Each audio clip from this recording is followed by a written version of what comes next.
Bonjour, Guillaume Hérault. J'ai deux sociétés, une société qui s'appelle ERM et une société qui s'appelle IDFab. La société ERM, c'est une sorte de gros Fab Lab géant.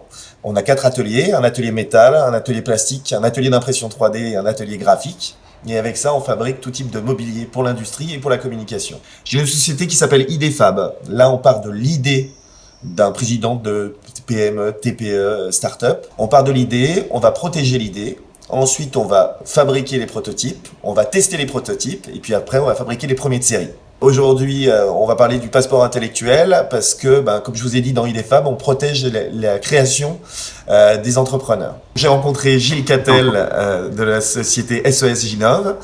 Gilles est venu en fait dans mon entreprise pour me présenter ce qu'était le PICB, le passeport intellectuel. Et j'ai trouvé ça hyper intéressant.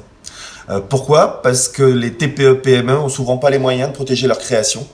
Et donc, on a trouvé enfin une solution.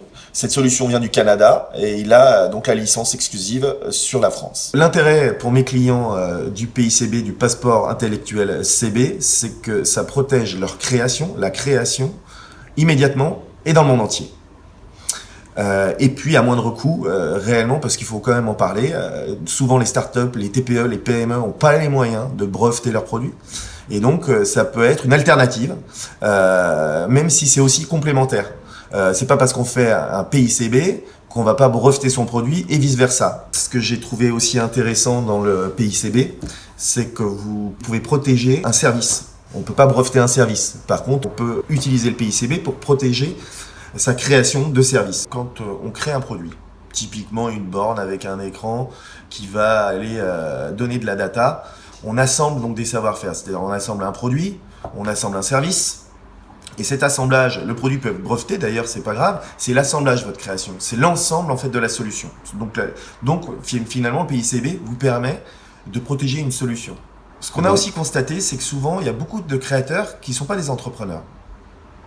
Et le PICB a un vrai intérêt là-dessus, c'est qu'à moindre coût, vous protégez votre création et après vous allez vendre des droits d'exploitation, soit à un fabricant comme moi, un industriel, soit à des investisseurs, des financiers par exemple, et vous pouvez vendre les droits d'exploitation. Donc grâce au PICB, c'est un moyen de rémunération pour les créateurs. Je m'occupe aussi d'un collectif industriel qui s'appelle le collectif Impulsion, qui s'occupe de remettre l'industrie au cœur de notre économie, essentiellement sur la région Auvergne-Rhône-Alpes. Le but aussi, c'est de créer des emplois dans l'industrie. Et j'ai vraiment hâte de promouvoir le PICB dans ce collectif.